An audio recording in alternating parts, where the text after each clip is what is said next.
ANM ನ್ಯೂಸ್ಗೆ ಸ್ವಾಗತ. ಸಂಕ್ರಾಂತಿಯ ನಿಮ್ಮ ಎಲ್ಲ ಕಷ್ಟ ನಷ್ಟಗಳನ್ನು ದೂರವಾಗಿಸಲಿ. ಜೀವನದಲ್ಲಿ ಸದಾ ಸಂತಸದ ಕ್ಷಣಗಳನ್ನು ತುಂಬಲಿ. ಬಯಸಿದ ಭಾಗ್ಯ ಪ್ರಾಪ್ತಿಯಾಗಲಿ. ಆರೋಗ್ಯ, ಐಶ್ವರ್ಯ, ನೆಮ್ಮದಿ ತುಂಬಿದ ಬದುಕು ನಿಮ್ಮದಾಗಲಿ.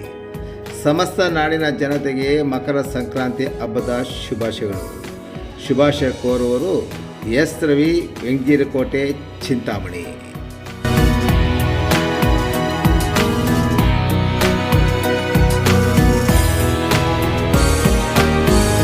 ಸುಮಾರು 30ಕ್ಕಿಂತ ಹೆಚ್ಚು ವಿವಿಧ ಜಯಂತಿಗಳ ಕಾರ್ಯಕ್ರಮಗಳನ್ನು ಹಮ್ಮಿಕೊಳ್ತಾ ಇದ್ದಾರೆ.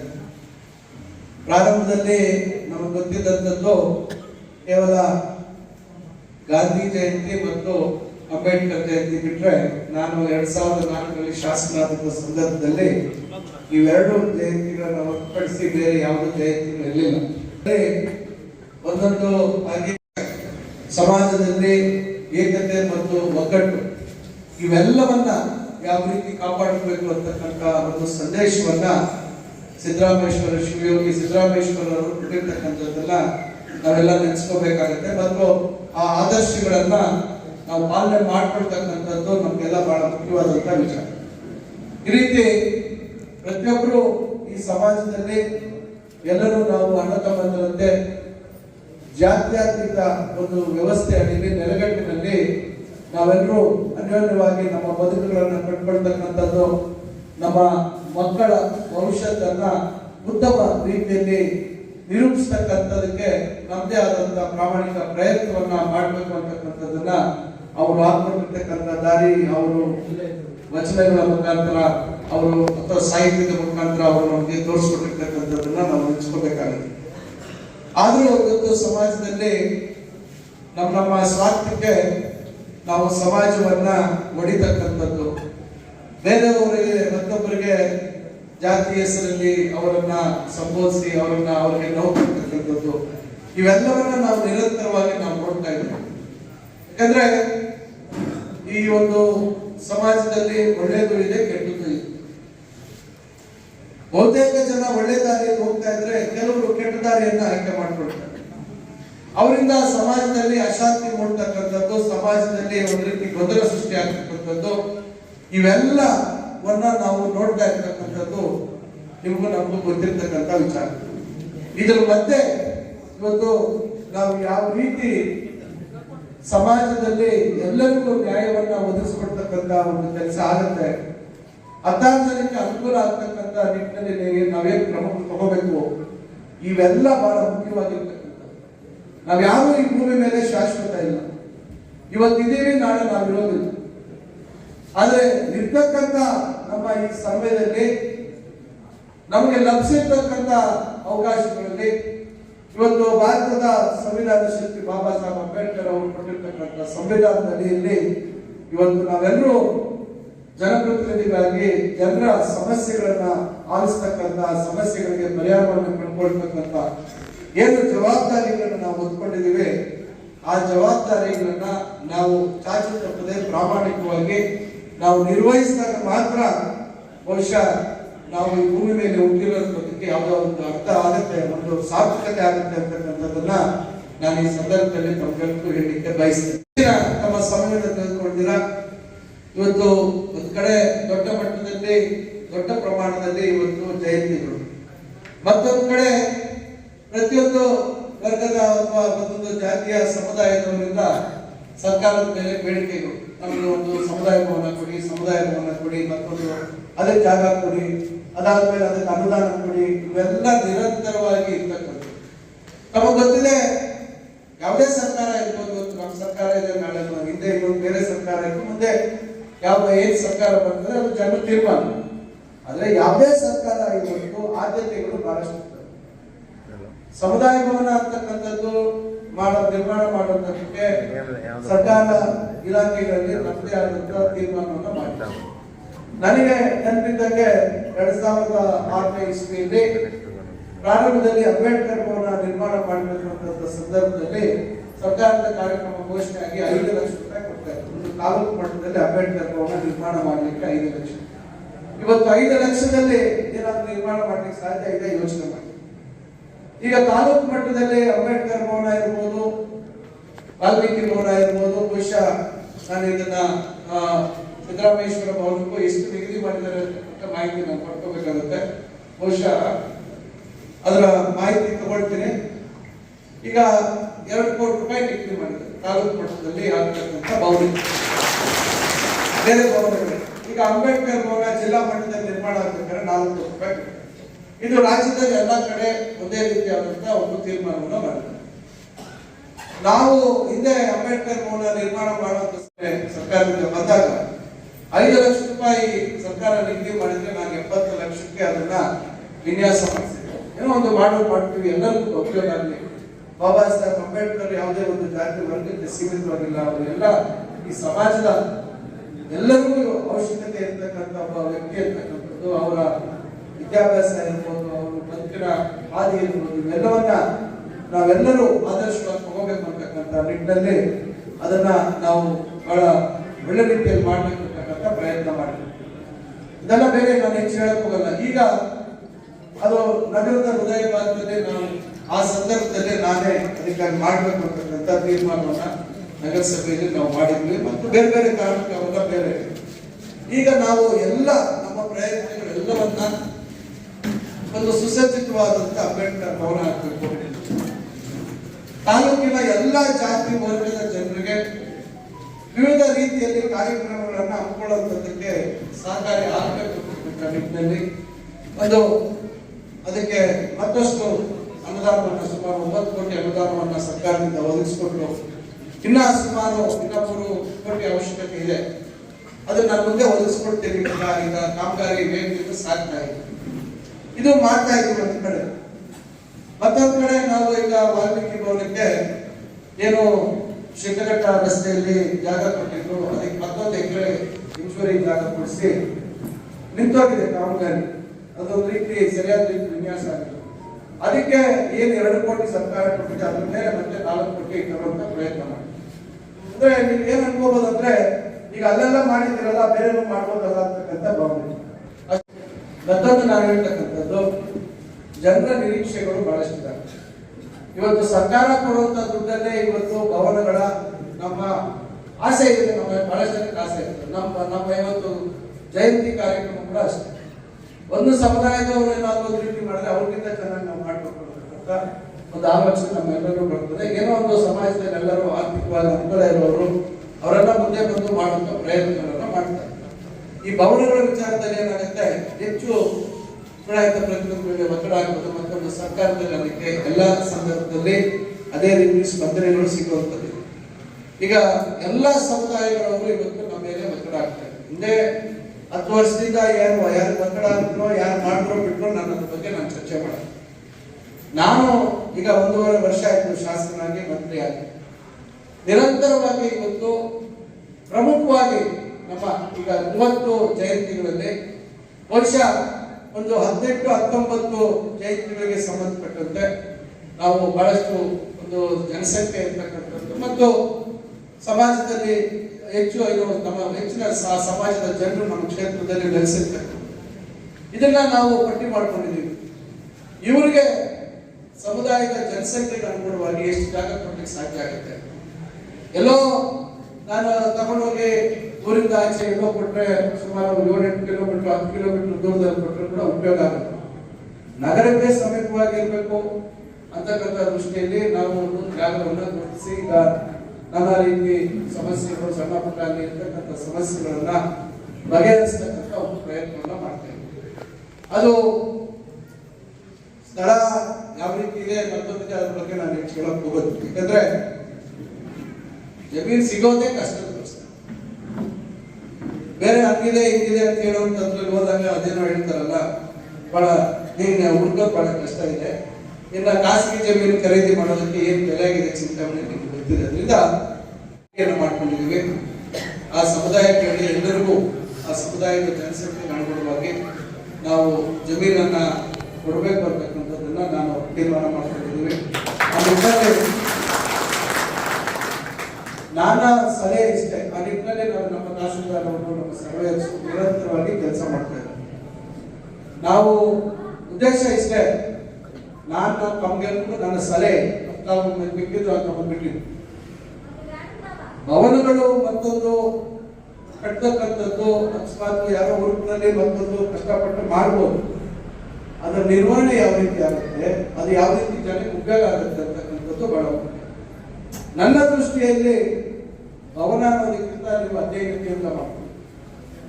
ಸಮುದಾಯದಲ್ಲಿರ್ತಕ್ಕಂಥ ಮಕ್ಕಳಿಗೆ ಶೈಕ್ಷಣಿಕವಾಗಿ ಹೆಚ್ಚಿನ ಓದುವಂಥದ್ದಕ್ಕೆ ಅದಕ್ಕೆ ಬೇಕಾದಂತಹ ವ್ಯವಸ್ಥೆಗಳು, ಅಲ್ಲಿ ಅವರಿಗೆ ತರಬೇತಿ ಕೊಡ್ತಕ್ಕಂಥ ಒಂದು ವ್ಯವಸ್ಥೆ, ಈ ರೀತಿಯಾಗಿ ಈಗೇನು ಇವತ್ತು ಬಹುಶಃ ಈಗ ಸಮುದಾಯದಲ್ಲಿ ಹೆಚ್ಚು ಅಂಕ ಪಡೆದಂತವರಿಗೆ ಸನ್ಮಾನ ಇದೆ ಅಂತ ಕಾಣ್ತದೆ.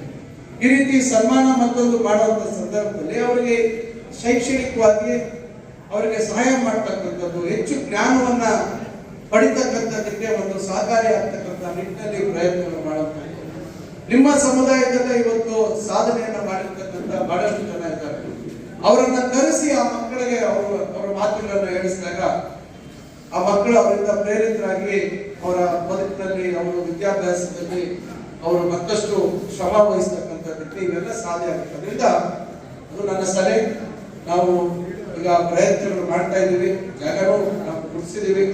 ಸ್ವಲ್ಪ ಏನು ಅದು ಬಹುತೇಕ ಎಲ್ಲಾ ಸಮುದಾಯಗಳಿಗೂ ಒಂದೇ ಕಡೆ ಜಾಗ ಕೊಡಬೇಕು ಅಂತಕ್ಕಂಥದ್ದಿದೆ.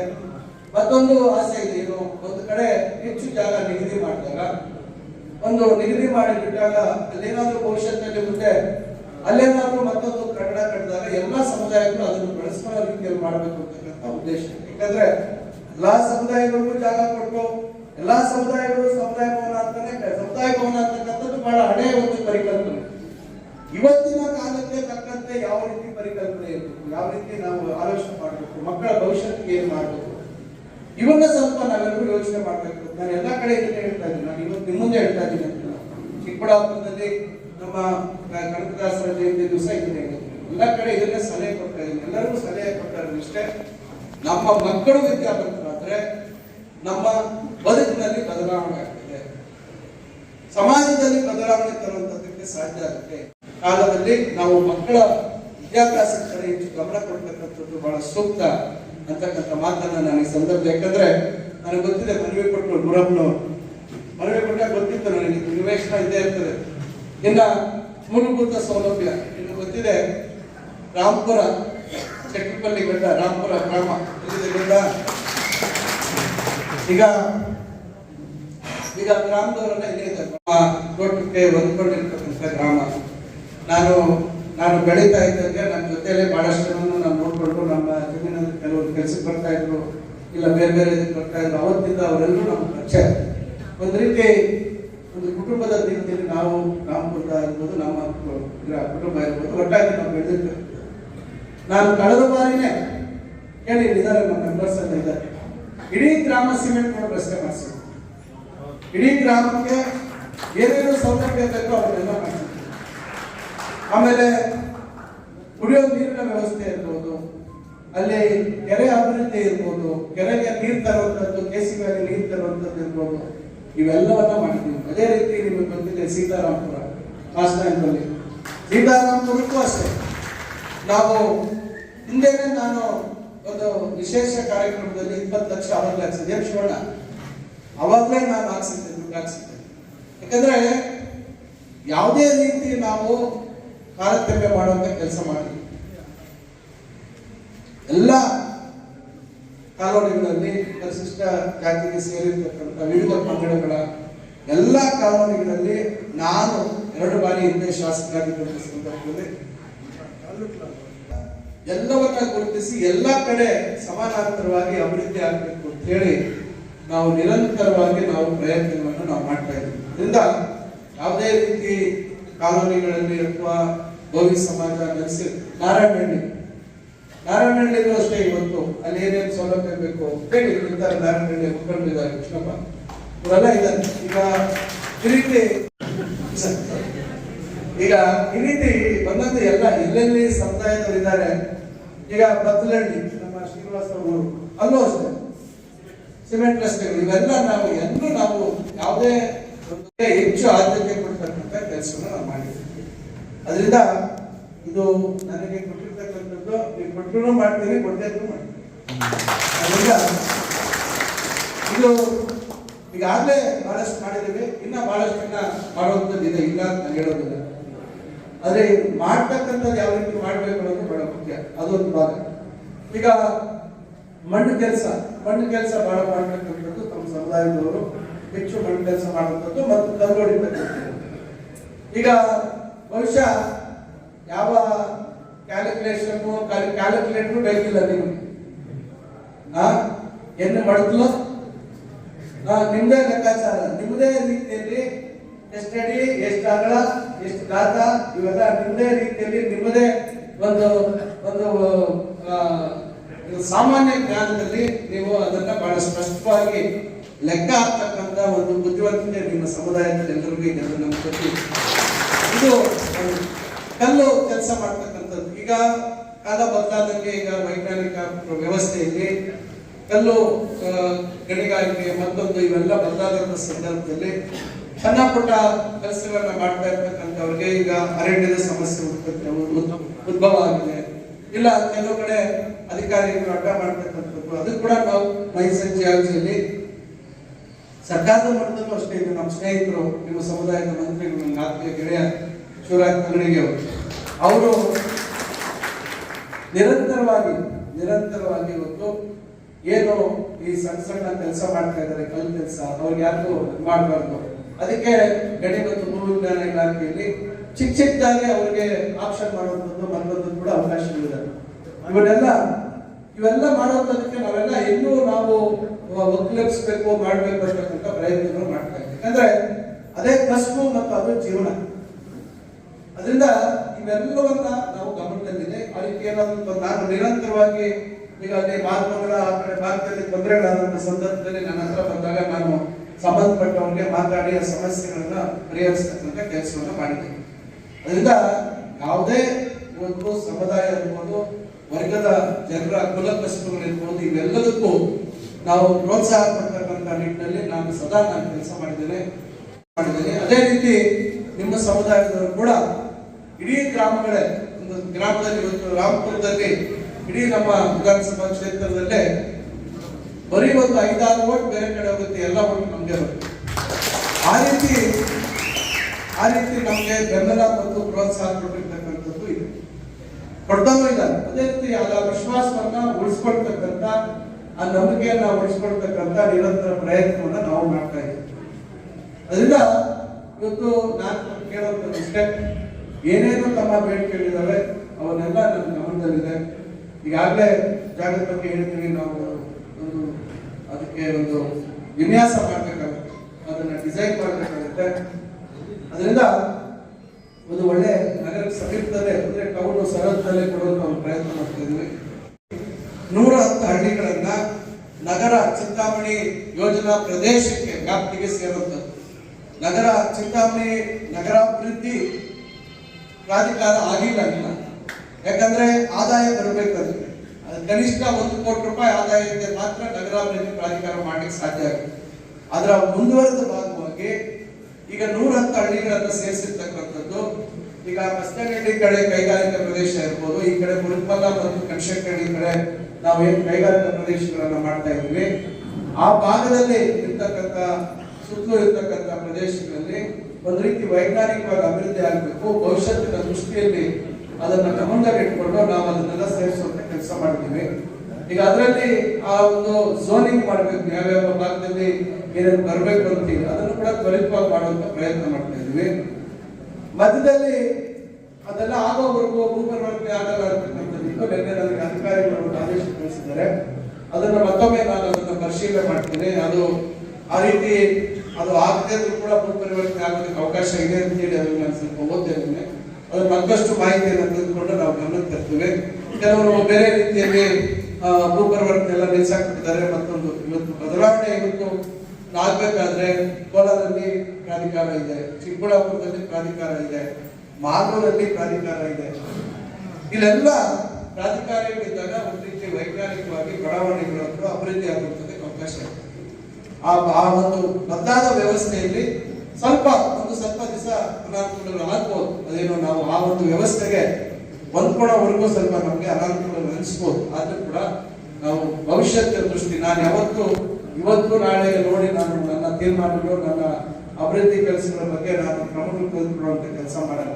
ನಾನು ಯಾವತ್ತಿದ್ರೂ 20-25 ವರ್ಷದ ಭವಿಷ್ಯದಲ್ಲಿ ಏನು ಆಗ್ಬೋದು, ಈ ಊರ ಪರಿಸ್ಥಿತಿ ಯಾವ ರೀತಿ ಬದಲಾವಣೆಗಳನ್ನ ನಾವು ನೋಡ್ಬೋದು, ಆವತ್ತಿನ ಸಂದರ್ಭಕ್ಕೆ ಏನೇನೋ ನಿರೀಕ್ಷೆಗಳು ಇರ್ಬೋದು. 75 ವರ್ಷಗಳ ಹಿಂದೆ ನಮ್ಮ ತಾತ ಅವರು ನಗರದ ಹೃದಯ ಭಾಗದಲ್ಲಿ 9 ಎಕರೆ ಜಮೀನು ಒಂದು ಸರ್ಕಾರಿ ಪಾಲಿಟೆಕ್ನಿಕ್ ಸ್ಥಾಪನೆ ಮಾಡಬೇಕಾದ್ರೆ ಎಷ್ಟು ದೂರದೃಷ್ಟಿ ಇರಬೇಕು ಯೋಚನೆ ಮಾಡಿ. ಇಡೀ ಕೋಲಾರ ಜಿಲ್ಲೆಯಲ್ಲಿ ಯಾರು ಮಾಡಿರ್ತೀವಿ, ಚಿಂತಾಮಣಿಯಲ್ಲಿ ಯಾಕೆ ಸ್ಥಾಪನೆ ಆಗಿದೆ? ಯಾಕಂದ್ರೆ ಇವತ್ತು ನನ್ನ ಇಲಾಖೆ ವ್ಯಾಪ್ತಿ ಬರುತ್ತೆ. ನಾನು ಬೆಂಗಳೂರು SJP ಕಾಲೇಜು ಅಲ್ಲಿ ಇನ್ಸ್ಪೆಕ್ಷನ್ ಹೋಗಿದ್ದೆ, ಅಲ್ಲಿ ಮಹಿಳಾ ಕಾಲೇಜು. SJP ಕಾಲೇಜ್ ಬಿಟ್ಟರೆ ನೆಕ್ಸ್ಟ್ ಚಿಂತಾಮಣಿ. ಏನು ಮೈಸೂರು ಸಾಮ್ರಾಜ್ಯದಲ್ಲಿ, ಮೈಸೂರು ರಾಜ್ಯದಲ್ಲಿ ಆಗಿದ್ದಂಥದ್ದು ಚಿಂತಾಮಣಿ. ಯಾಕಂದ್ರೆ ಇವೆಲ್ಲ ನಾವು ಒಂದು ದೂರದೃಷ್ಟಿ ಇಟ್ಕೊಂಡ್ರೆ ಮಾತ್ರ ಇವೆಲ್ಲ ಮಾಡ್ಲಿಕ್ಕೆ ಸಾಧ್ಯ ಆಗುತ್ತೆ. ಅದರಿಂದ ಕಾಲುವೆಗಳ ಅಭಿವೃದ್ಧಿ ಮಾಡುವಂಥದ್ದು ಇರ್ಬೋದು, ಹೆಚ್ಚುವರಿ ಚೆಕ್ ಡ್ಯಾಮ್ಗಳನ್ನ ಮಾಡ್ತಕ್ಕಂಥದ್ದು ಇರ್ಬೋದು, ಅಂತರ್ಜಲ ವೃದ್ಧಿ ಮಾಡ್ತಕ್ಕಂಥದ್ದು ಬಹಳ ಮುಖ್ಯ. ರೈತರು ಏನಾದರೂ ಬದುಕಬೇಕಾದ್ರೆ ಗೌರವಿತವಾಗಿ ಅಂತರ್ಜಲ ವೃದ್ಧಿ ಆಗ್ಬೇಕು. ನಮ್ಮ ಬೋರ್ಗಳಲ್ಲಿ 300-400 ಅಡಿ ಒಳಗೆ ನಮಗೆ ನೀರು ಸಿಗುವಂಥದ್ದು ಆಗ್ತದೆ. ಇದಕ್ಕೆ ನನ್ನ ನಿರಂತರ ಪ್ರಯತ್ನ.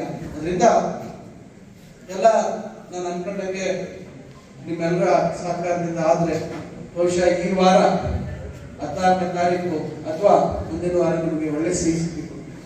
ಅದರಿಂದ ಎಲ್ಲ ನಿರಂತರ ನನ್ನ ಪ್ರಯತ್ನ ಸಾಗ್ತಾ ಇದೆ. ಎಲ್ಲ ಜಾತಿ ಧರ್ಮದವರೆಗೂ ಒಳ್ಳೇದಾಗಲಿ ಅಂತಕ್ಕಂಥದ್ದು ನನ್ನ ಉದ್ದೇಶ.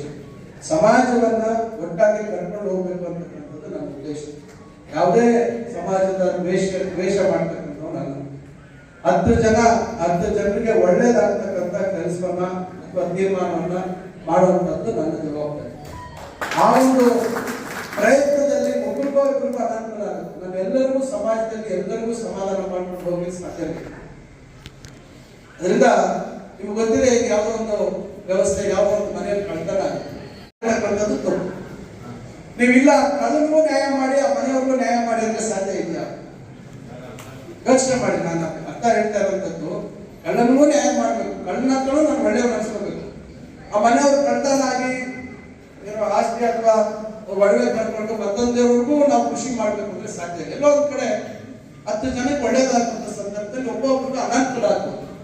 ನಾನು ಎಲ್ಲರೂ ಕಳ್ಳರು ಮತ್ತೊಂದು ಅಂತ ಹೇಳ್ತಾ ಇಲ್ಲ. ಉದಾಹರಣೆ ಹೇಳುವಂತ ಸಂದರ್ಭದಲ್ಲಿ ನಾನು ಹೇಳ್ತಾ ಇರ್ತಕ್ಕಂಥದ್ದು ಒಂದಿಬ್ಬರು ಅನಾನುಕೂಲ ಆಗ್ಬೋದು.